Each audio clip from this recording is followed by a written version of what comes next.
início, a criança usa a chupeta, a mamadeira, rói unha, porque é algo agradável para ela. Isso traz algum tipo de satisfação, de alívio, de estresse, enfim. E no início é consciente, ela usa de maneira consciente, mas conforme o tempo vai passando, conforme esse ato vai se repetindo, isso vai se tornando inconsciente. Então ela já não tem mais o controle de quando começa e quando termina o uso. É algo que ela vai fazendo porque traz prazer, porque traz algum tipo de benefício, de alívio, então isso vai persistindo, vai sendo algo sequencial. E é aí que passa a ser que esses hábitos utilizados de maneira sequencial, é aí que eles passam a ser deletérios. Deletérios no sentido de serem prejudiciais. E eles prejudicam o quê? Eles prejudicam o crescimento da face e prejudicam a mordida, a oclusão. Em consequência disso, eles acabam prejudicando a fala também. O que é que a gente inclui aí dentro? O que é que está dentro de hábitos orais deletérios? Então, chupar o dedo, que talvez seja o mais prejudicial de todos eles, que seja o mais difícil de retirar também. A projeção de língua que é acarretada por isso, então as crianças que falam com a língua entre os dentes, né? Isso também é acarretado pelos hábitos orais. O hábito de sugar ou morder o lábio. A deglutição atípica, que é quando a gente engole de uma forma inadequada, com a língua mal posicionada. Roer as unhas, o uso prolongado da mamadeira, da chupeta, outros objetos levados à boca, o bruxismo, que é quando a gente range os dentes, e a respiração oral. Todos eles estão aí dentro do que a gente chama de hábitos orais deletérios e a gente vai falar brevemente sobre cada um, o impacto que eles trazem. Antes disso, é importante a gente pensar como esses hábitos podem se instalar. E aí tem questões emocionais envolvidas, que a Patrícia vai detalhar um pouco mais com vocês, e depois a gente dá continuidade falando de outras razões.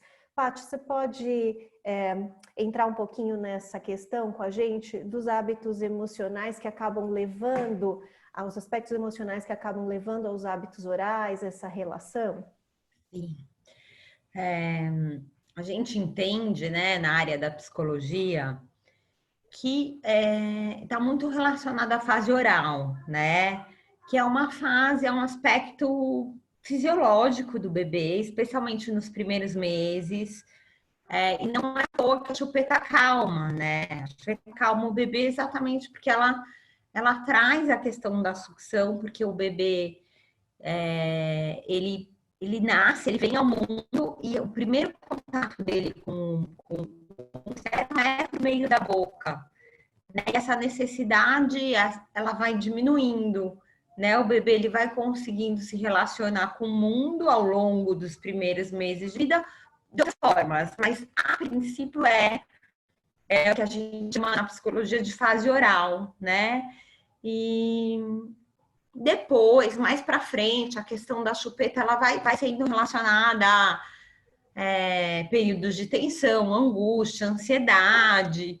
É por isso que a gente precisa ajudar o bebê a passar por essa fase. Então, a gente entende que nos 3 primeiros meses de vida, a chupeta ela tem ali um aspecto muitas vezes importante e interessante, né? Porque ela calma, ela liga o bebê também à mãe, quando o bebê não tá com a mãe o tempo inteiro, né?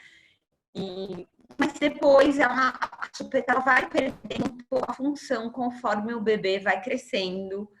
E aí a Thaís vai explicar o porquê que a partir dos 2 anos, né, Thaís? Se essa chupeta e a mamadeira tiveram essa função importante, é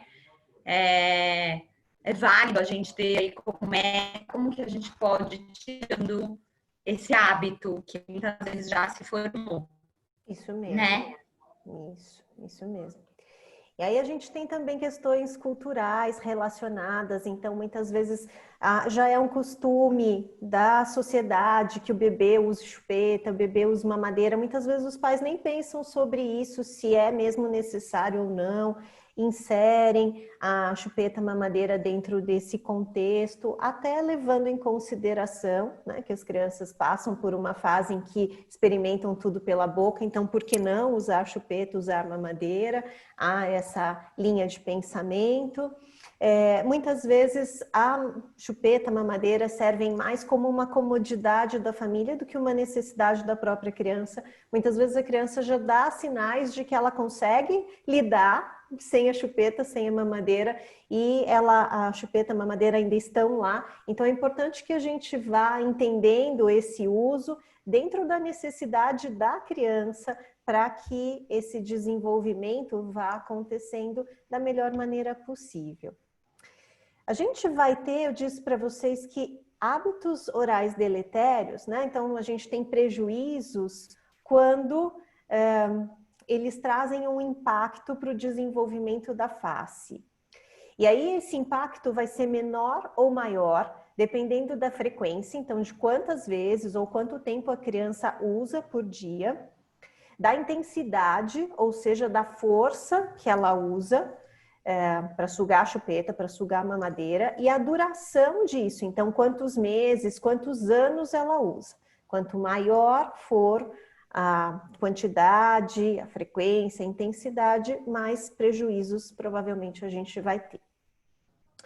Quais são os problemas decorrentes do uso da mamadeira? Então, o que traz, o que gera de problemas, de consequências, o uso prolongado da mamadeira?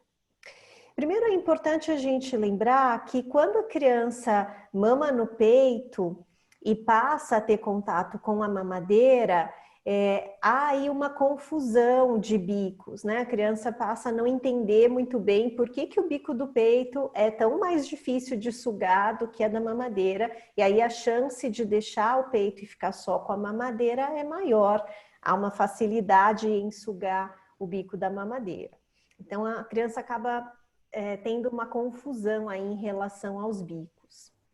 Quando a criança usa mamadeira, a quantidade de estímulo oral que ela recebe da mamadeira é pequeno. Então, isso traz consequências para a boca. A musculatura da boca, da face, da língua vão ficando mais flácidas. A deglutição, o ato de deglutir também fica mais difícil. Isso pode gerar uma deformidade nos dentes, como a gente vê nessas fotos aqui abaixo, gerando uma mordida aberta, que é quando a gente fecha os dentes, a criança não consegue fechar, fica aí com o formato do bico da mamadeira. Problemas na respiração, na fala e as cáries. Vocês já devem ter ouvido falar de cárie de mamadeira, né? Que acontece quando o uso da mamadeira é muito prolongado.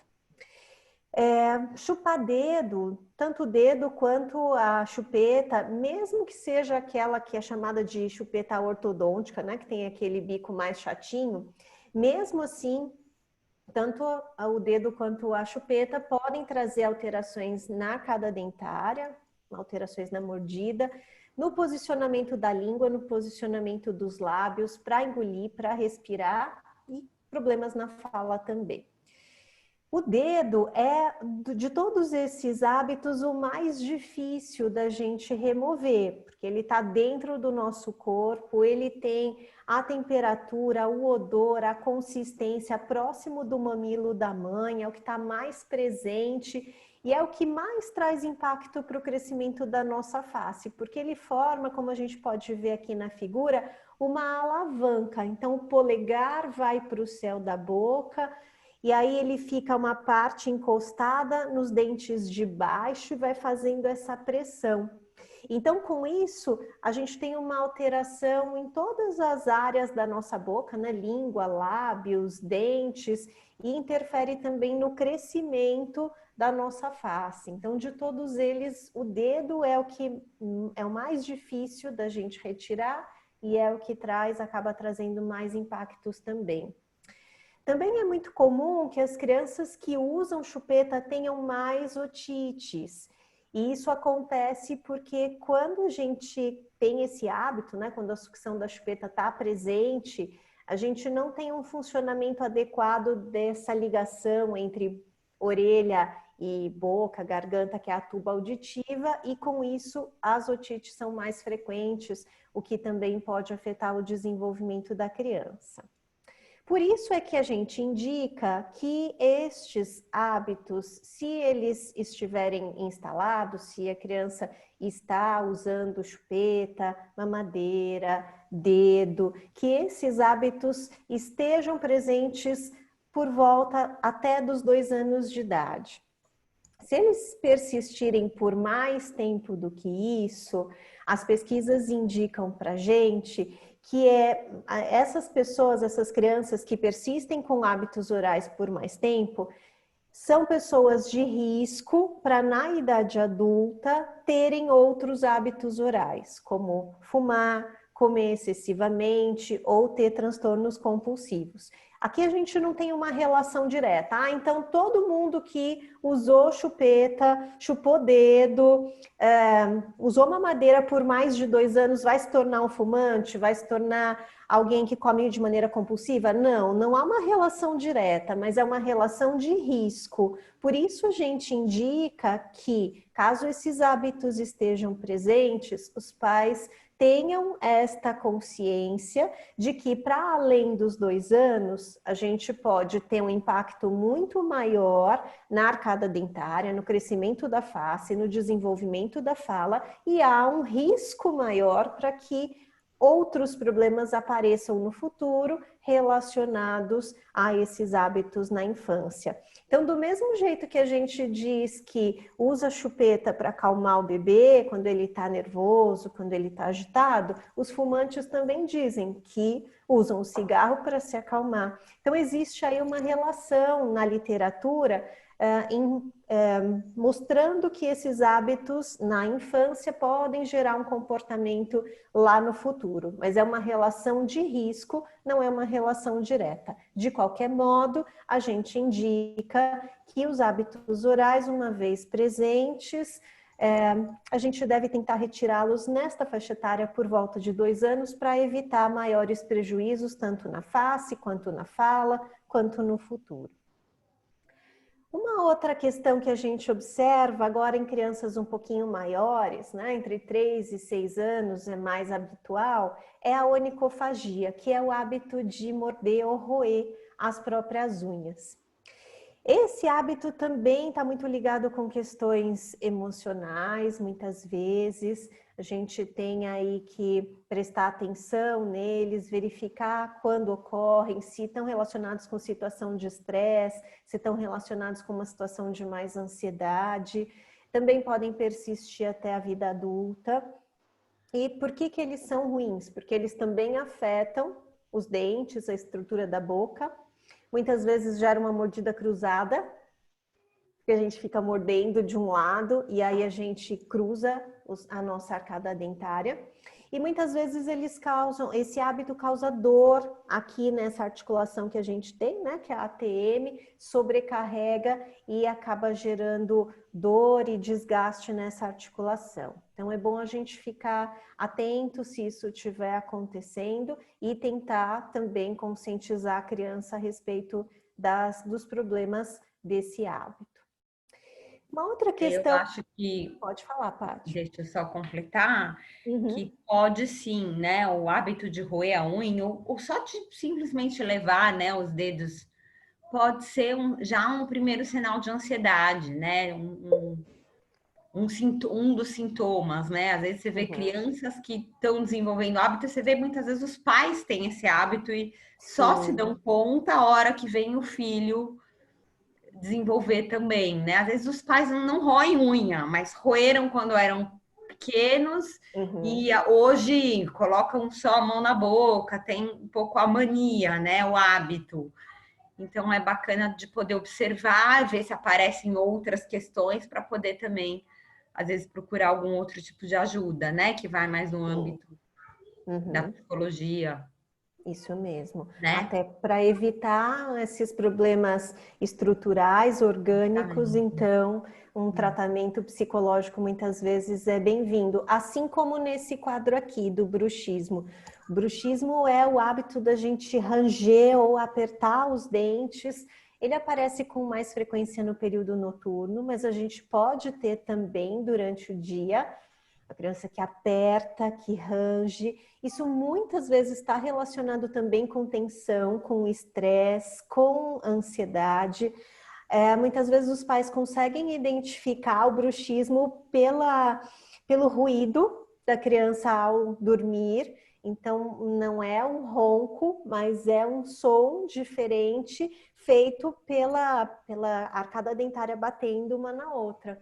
O bruxismo, muitas vezes, ele não vem sozinho. Na maioria das vezes, ele não vem sozinho. Ele vem com um conjunto de outras questões que aparecem durante o sono, como a enurese noturna, então o escape de xixi durante a noite, como falar dormindo, um sono mais agitado, um sonambulismo até. Então é importante que os pais percebam se é uma questão isolada, é só o bruxismo, ou se está dentro de um outro quadro, porque isso vai mudar a forma como a gente vai encarar e vai manejar essa questão.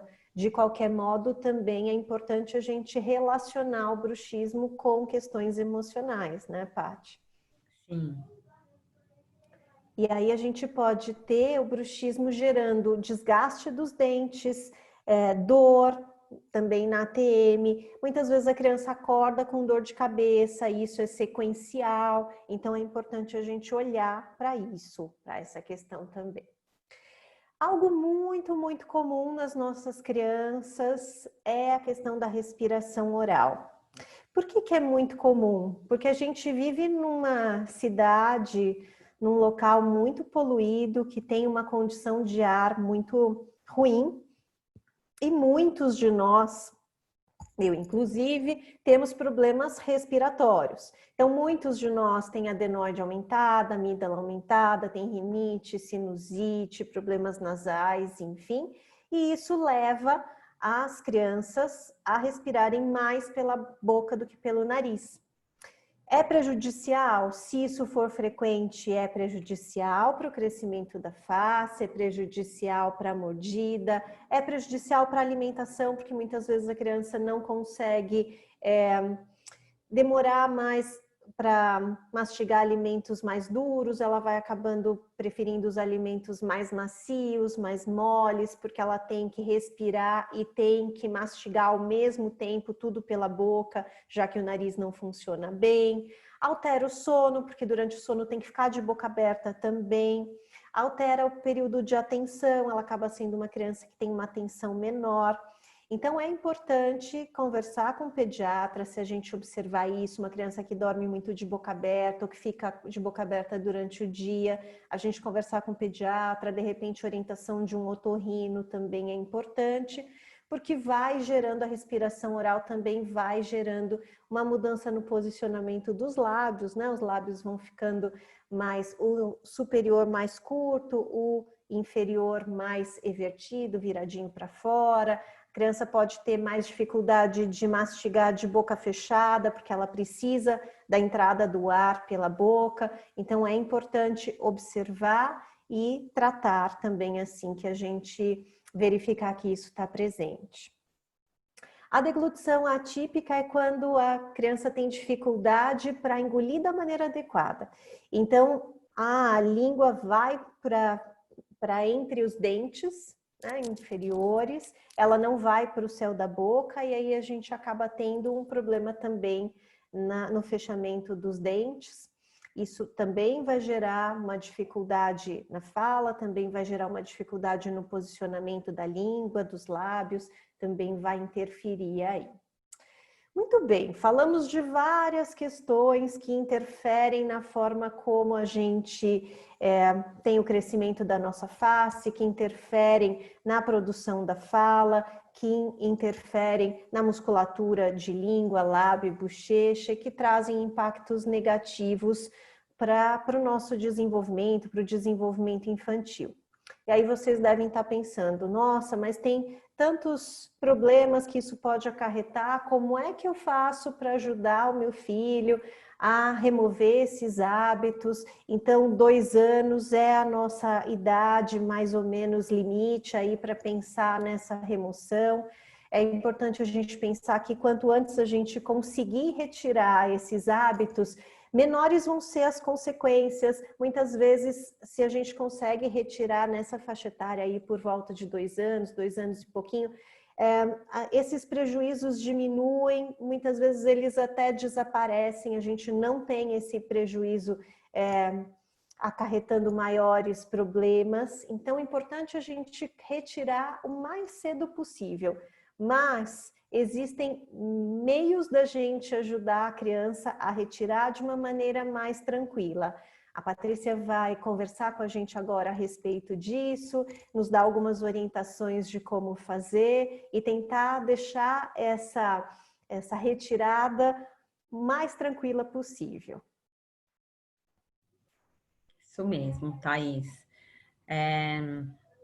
Nesse processo aí de orientação, acho que uma das coisas mais importantes que eu sempre gosto de falar é quanto que os pais precisam estar preparados, né, para ajudar as crianças a passarem as fases da vida, seja retirar a fralda, retirar hábitos que em algum momento foi importante, né, para eles. Então, primeira coisa, a conscientização dos pais, né, de que é o momento, entendo que não faz bem a partir dos 2 anos e que é necessário, né? Então, acho que isso é muito importante. Acho que um outro aspecto também, né, de conscientização dos pais, que muitas vezes eles têm, né? Hoje a informação tá aí, eu acho que muitos pais muitas vezes sabem que é importante tirar, mas não conseguem, né? Então, assim, por que que às vezes as crianças vão e vai levando, e às vezes crianças maiores continuam com esses hábitos, mesmo os pais sabendo que, que é importante, que acarretam todas essas questões físicas, né? Porque muitas vezes envolvem a questão emocional, a questão do vínculo, né? Então, assim, qual é o lugar que essa criança muitas vezes ocupa desse bebê, né? A chupeta e a mamadeira, eles trazem muito, né? Esse lugar do bebê e esse vínculo da mãe com a mãe, né? Então, muitas vezes, dependendo da relação que a mãe tem com o bebê, desse lugar de bebê e não de uma criança que às vezes vai crescendo, né? Então, os pais poderem bancar, olha, meu bebê não vai ser bebê, né? E tanto que algumas pessoas, quando estão grávidas, algumas mulheres falam, eu vou ter um bebê. Não, você vai ter um filho, né? Você vai ter um ser humano. Ele vai ser bebê por muito pouco tempo, né? Então, os pais estarem preparados para isso e seguros de que ok, estou pronto para o meu bebê crescer também. Então, o pai, em primeiro lugar, precisa estar pronto para qualquer coisa, para qualquer fase que ele vai passar, e as crianças dão conta, eles costumam dar conta, né? Então, uma vez que os pais, então, definiram, e é isso, vamos em frente, como que a gente começa esse processo? Como todos os processos, a criança precisa ser envolvida, né? Envolvida, né? Então, antes da gente pegar a chupeta, a mamadeira e sumir com ela, né? A gente vai conversar e vai dizendo para a criança: você está crescendo, você não é mais bebê. Bebês é que precisam de chupeta e de mamadeira, porque eles não comem comidinha ainda. Então, eles precisam. Agora você já consegue, né? A maioria, quando a gente pensa em tirar a chupeta e a mamadeira, a maioria já experimentou o copinho com bico com água, o copinho com bico para suco. Então, a gente vai usando esses exemplos para dizer que, olha, você já consegue, você não precisa mais. Então, a criança é envolvida, né? Em todo o processo, a gente vai dizendo que o dentinho fica torto, a gente vai contando essas coisas para as crianças, né? Todos esses aspectos, envolvendo elas nesse processo já próximo aos 2 anos, né? A gente acha que a criança consegue se entender.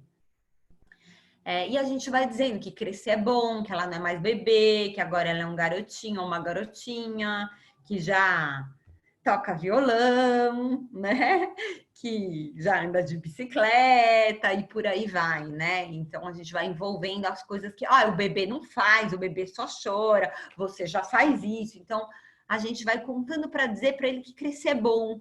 Então, se a gente está tranquilo e seguro e prontos para ajudar o nosso bebê a crescer, eles vão ver que crescer é bom. Então, a gente os envolve em todo esse processo. A gente pode lançar mão também de recursos como livros, vídeos, né, brincadeiras sobre o assunto. Então, envolver sempre o aspecto lúdico, né? A gente tem depois algumas dicas, né, de livros, que no final a gente vai colocar para vocês. E vá aos poucos. Vá aos poucos é importante um período de adaptação. Então, primeiro a criança ser envolvida, primeiro os pais estarem prontos, a criança ser envolvida, e aí a gente combinando essas etapas, né? Combinando com quem? Com a escola, se a criança estiver na escola, com quem ajuda a cuidar da criança. Então, a chupeta, né? Então, uma das dicas que a gente dá para o início da retirada da chupeta todo momento livre de brincadeira, a gente vai ajudando a criança a perceber que ela não precisa mais da chupeta. Então, agora a gente vai brincar, vamos guardar a chupeta? A criança está, muitas vezes, balbuciando e já com algumas palavras, tentando se comunicar. Toda vez que a criança tenta se comunicar com a chupeta na boca, a gente diz, eu não estou entendendo. Vamos guardar a chupeta? Então, assim, tira a chupeta, a mamãe não consegue te entender. Então, essa consigna de a chupeta atrapalha a nossa comunicação, isso é muito importante de ser dado para a criança, né? Então, atividades manuais, quando a criança está com o hábito de colocar a mão na boca, então a gente vai usando a mãozinha dela para outras coisas, né? Então, mostrando para a criança que nos momentos de brincadeira, ela não precisa da chupeta. Então, tá lá com a chupeta na boca, começa a pular, e olha, a chupeta vai cair no chão, vai sujar a chupeta, vamos guardar a chupeta. Então, isso é uma coisa importante. Aí, um segundo momento, então, assim, você vai tirando essa chupeta, a criança que usa muito a chupeta durante o dia e qualquer coisinha pega a chupeta e põe na boca, a gente vai ajudando ela a dizer que chupeta não é bacana para brincar e nem para falar, porque a gente não entende. E a gente vai tirando a chupeta do campo de visão da criança durante o dia. E vai dizendo para ela, então assim, a gente não apresenta mais a chupeta durante o dia, não deixa no campo de visão. E assim que ela acorda, caso ela durma com a chupeta, né? Porque muitas crianças usam a chupeta para adormecer, mas elas largam a chupeta. É importante que se elas não larguem a chupeta, depois que ela pegue no sono, o adulto tire a chupeta da boca dela. Se por acaso ela acorda e pega a chupeta e põe na boca, ao acordar, a gente já diz para ela, vamos guardar a chupeta, porque agora você não precisa da chupeta. A chupeta é na hora de dormir. Você vai dizendo para ela que a chupeta é na hora de dormir, vai associando o momento do sono-chupeta.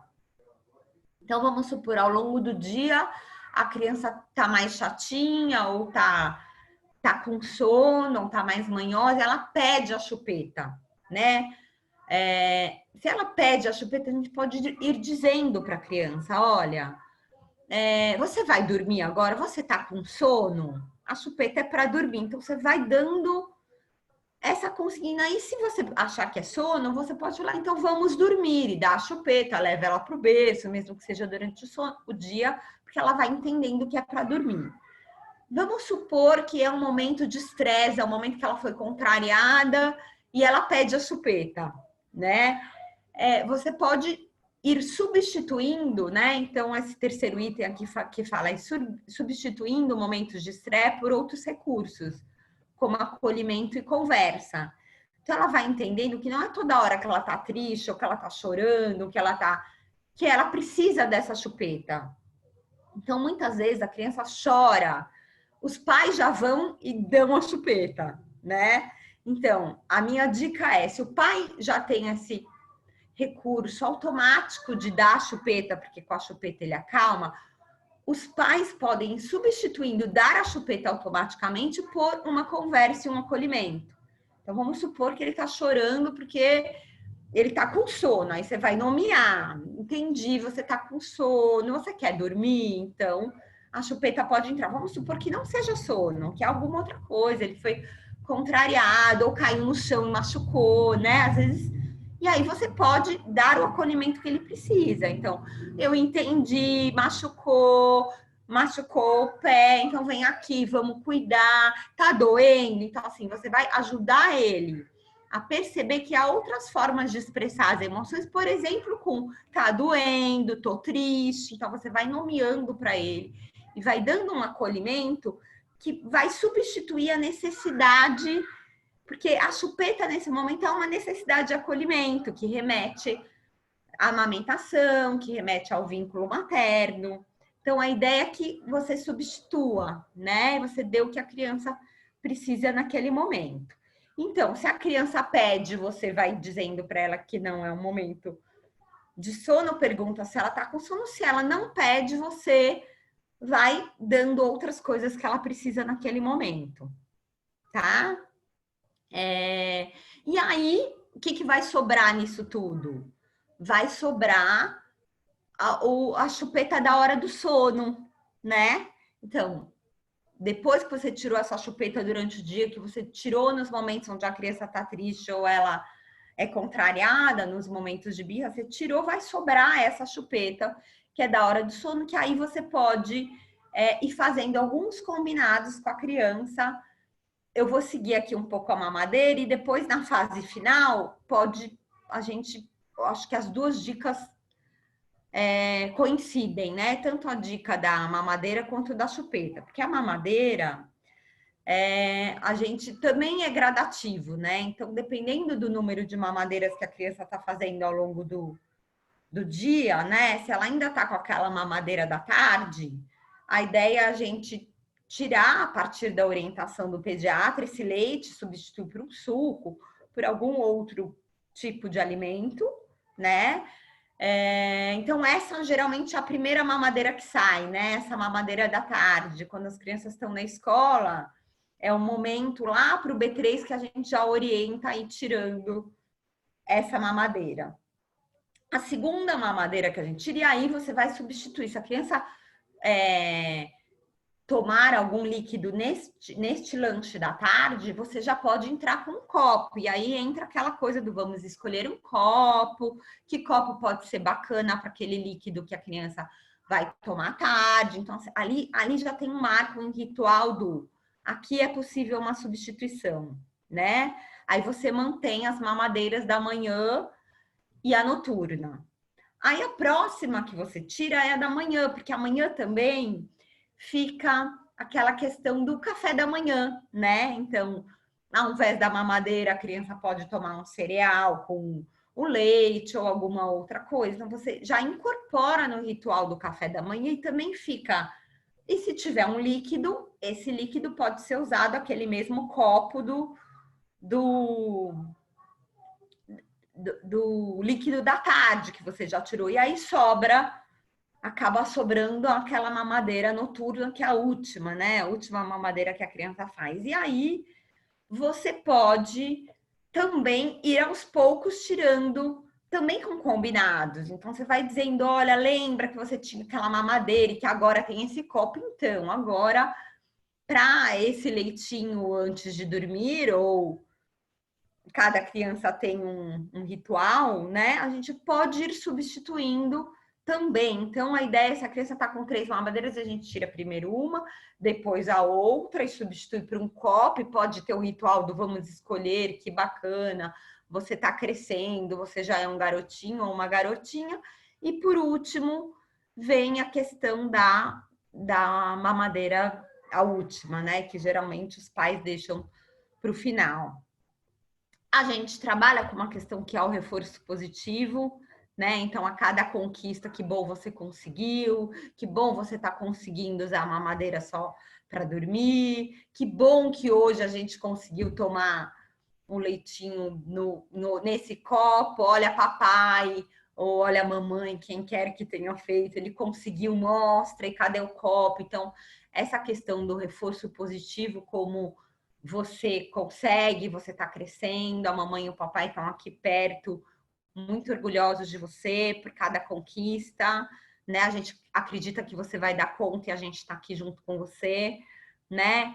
Na fase final, a gente pode usar a questão do ganho ou conquista, de criança grande, né? A gente chama, que é associado a algo que tem um significado afetivo para a criança, né? O que eu chamo de fase final? Fase final é assim, é aquela chupeta noturna que sobrou, aquela mamadeira, né? Se você perceber que está muito difícil, né, de tirar, você pode sim combinar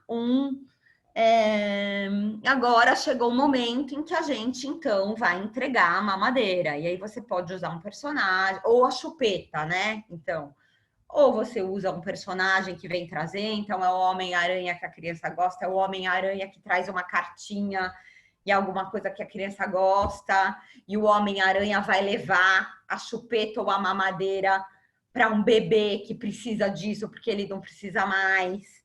Então, o Homem-Aranha ou algum personagem que tem um significado afetivo para a criança pode vir trazer alguma coisa e levar a chupeta ou levar a mamadeira, porque traz uma coisa de criança grande e leva uma coisa de bebê para um bebê que precisa, né? Você aproveita e já introduz aí o valor da solidariedade, do saber compartilhar, né? Então, eu dou o que eu não preciso mais, né? E porque eu tenho um merecimento de estar crescendo, eu também posso receber alguma coisa que faça sentido.